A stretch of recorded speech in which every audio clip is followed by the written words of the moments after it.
So I'm just gonna watching my eyes go away, watching my eyes go away, watching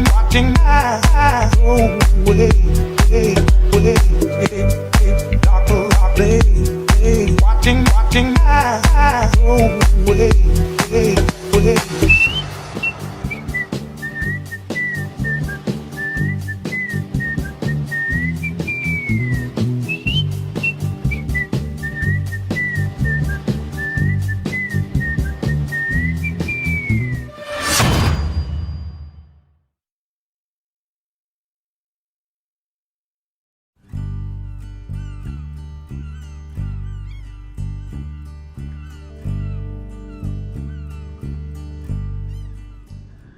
Welcome back, welcome back, welcome back.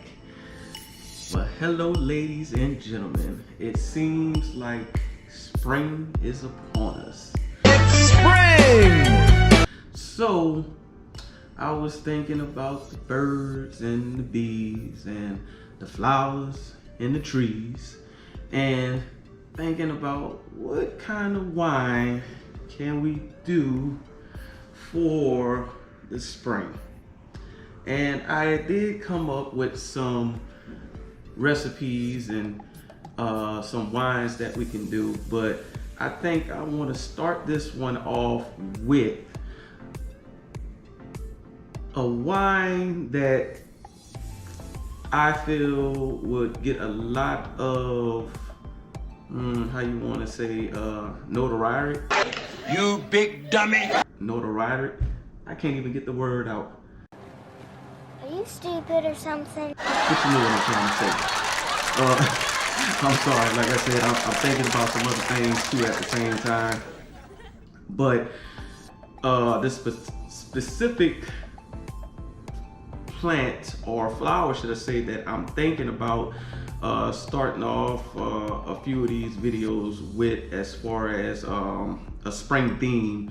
The first one I'm going to do is hibiscus. Very beautiful flower. Guys, hibiscus is used in a lot of things. I put that on everything. Now it's like a trend. It's very popular, and I figured, hey, why not jump in and do my spin on a hibiscus beverage, aka wine that I'm doing. So I'm basically gonna give you my spin on a wine. I know they do have other channels, not that many, but a few other ones that might have done a hibiscus wine, and props to them. Like I said, you can go check some of their channels out. I know for one, I always talk about it, but I think he's a pretty good guy. You can go check out Mr. Charles at Do-It-Yourself Fermentation. I believe he had a hibiscus wine that he done. But like I said, I'm coming today to give you my take on the hibiscus wine. So guys, I don't know if you really have access to hibiscus wherever you stay or wherever you're from. Like I said, right now I happen to be up in Texas. We have plenty of markets around here, actually grocery stores that sell the hibiscus that we have sitting in front of us.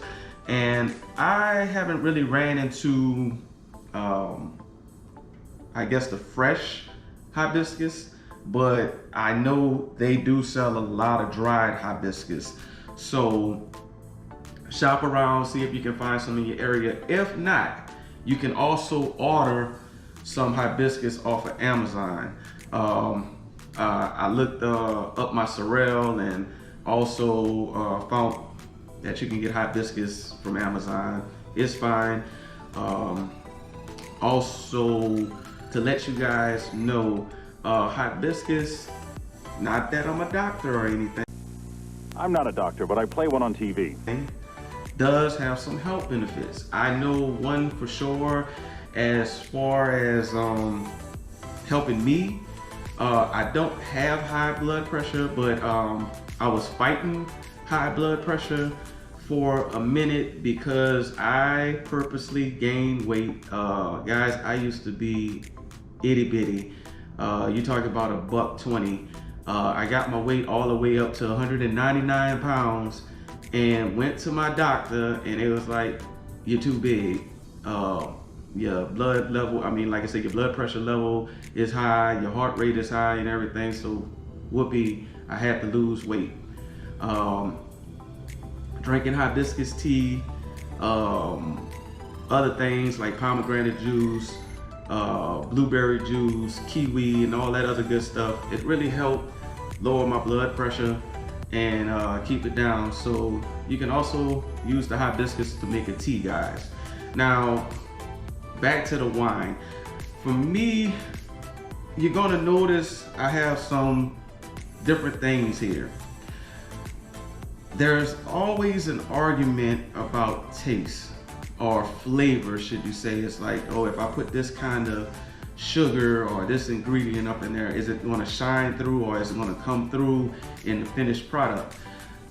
I kind of think of wine making like if I'm cooking.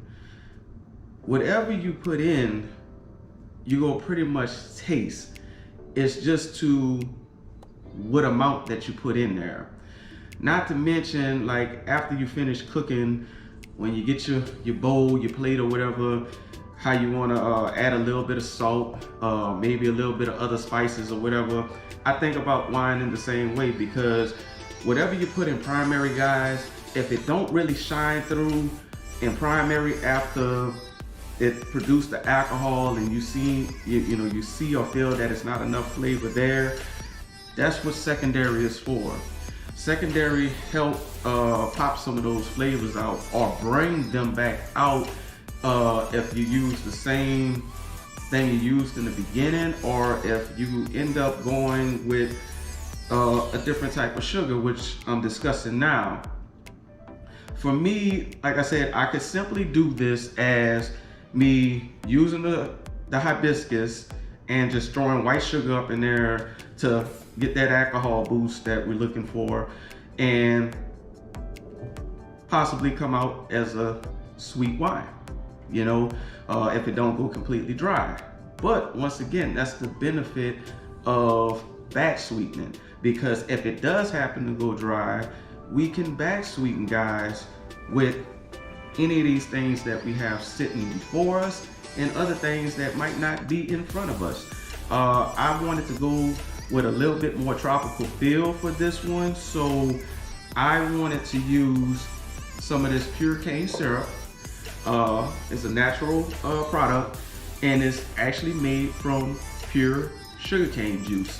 What the people do down back home in Louisiana is take that juice and boil it down and make a syrup. Also, if you let that juice dry out completely, you get crystals at the bottom, which gives you your cane sugar. That's basically raw and untouched or whatever like that, and unprocessed or whatever. So it's different ways you can go about doing it. Like I said, for me, I'm not using the cane sugar this time. I actually want to try the syrup out and see what it does, but I really feel that it's going to give us that that little tropical tinge that we're looking for. So I'm going to use, basically going over the ingredients, I'm going to use a gallon of water. Some of this water is already up in the pot, so if you think that this is all is in the pot, we're using 2.5 pounds of white sugar.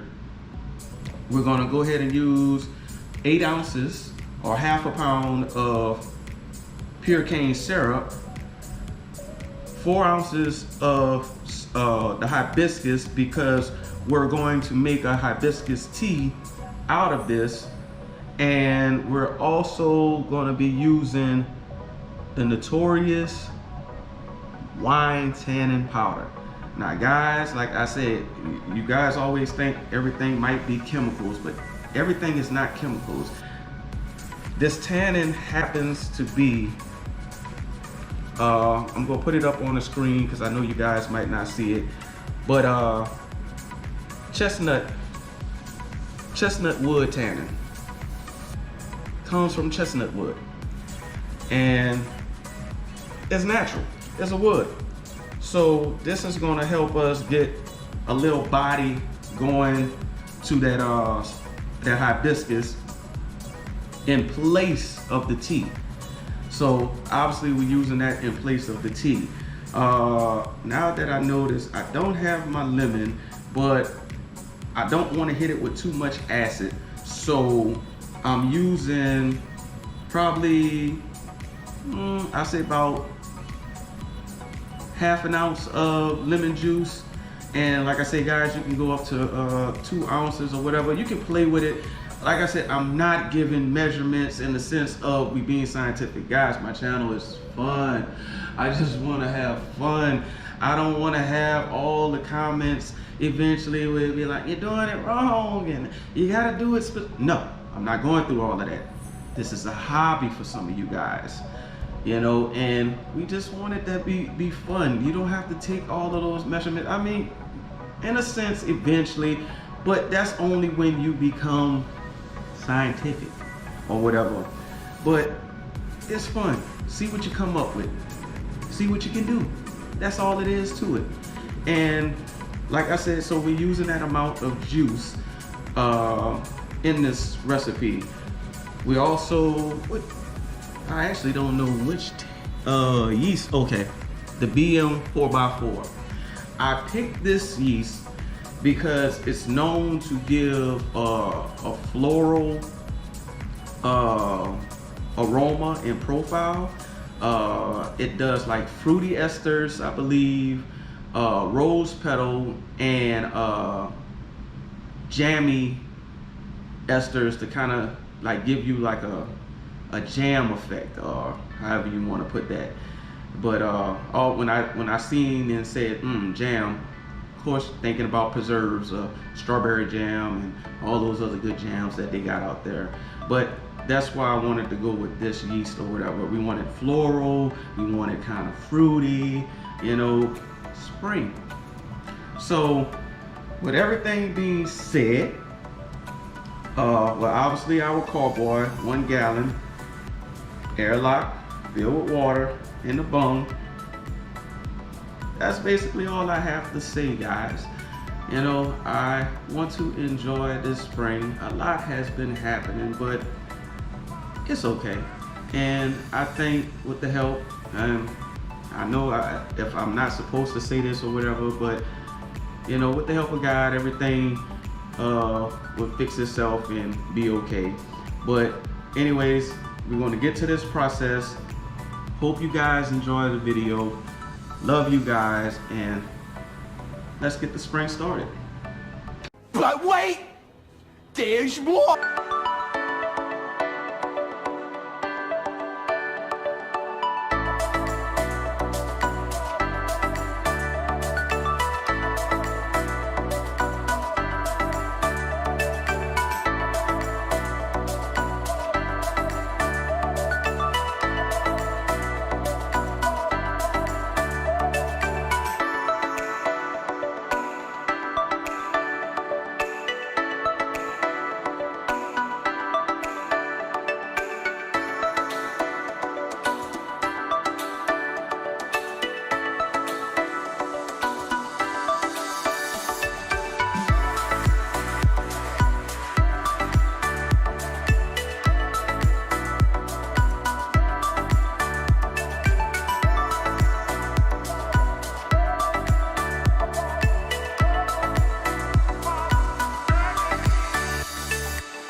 Oh yeah, guys, one more thing. Sorry.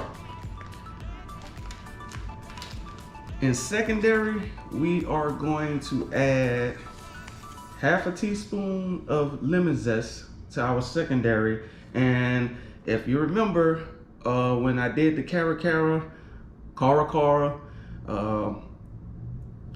however you pronounce it, I did the cara zest, and this is everything that I came up with out of the zest that we made for that. And we're going to use half a teaspoon of this along with the lemon zest in secondary to give it a more little kick of citrus flavor along with that hibiscus flavor. But I just wanted to show you guys or whatever, and also to mention, like I said, the sugars and stuff, I wasn't too sure if I said it correct, but guys, when you use any of these for back sweeten, this is going to have a different flavor from the white sugar. The white sugar is going to have a different flavor from the cane sugar itself.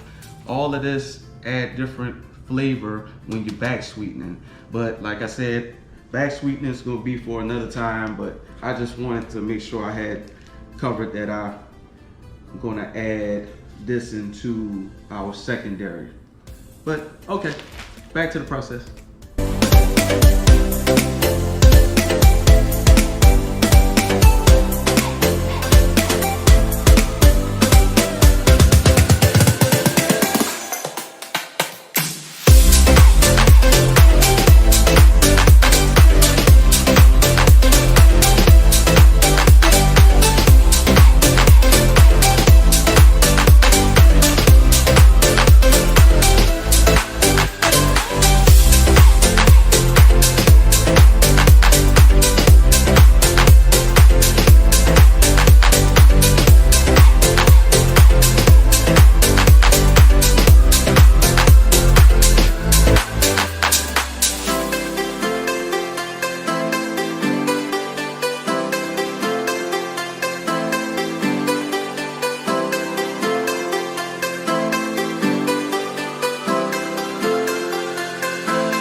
Okay, ladies and gentlemen, we are back, and I wanted to cut to us putting adding more water into our pitcher to get it to 128 fluid ounces, also 1 gallon, 1 US gallon. We got our reading on our hydrometer, which came out to 1.130. I already know that that's high, but that's fine, guys, because I tend to like to try to target residual sweetness sometimes. So when this is done, I hope we get to around maybe anywhere from 1.010 to 1.030, around that area. So this could be semi-sweet to semi-sweet, which is fine. So right now I'm adding our powdered tannin. Like I said, I'm going to end up putting some stuff up in the description for you guys. This is a tea replacement. And also, guys, like I said, if you don't have powdered tannin, use the black tea. It's no big deal. You can use 1 bag of black tea. 2, you know, should be fine enough to get you a little mouthfeel out of this, because a lot of times with your floral wines, they don't tend to have a lot of body to them. So sometimes you'll find people adding raisins, adding wine tannin, the powdered wine tannin, or tea. Get a little bit more body and viscosity out of it. But the only other thing that I'm gonna do is pour the juice that we have, or our hibiscus tea that we have up in our hydrometer, back into our mixture right here. Shake it up. I'm not going to show you on this video, but you know, I already had a video where I shook up some stuff. Check out my Mead for Dummies video. Should be pretty interesting for you guys. But yeah, I'm just gonna pour that up in there and do the last bit of this process, and we're done.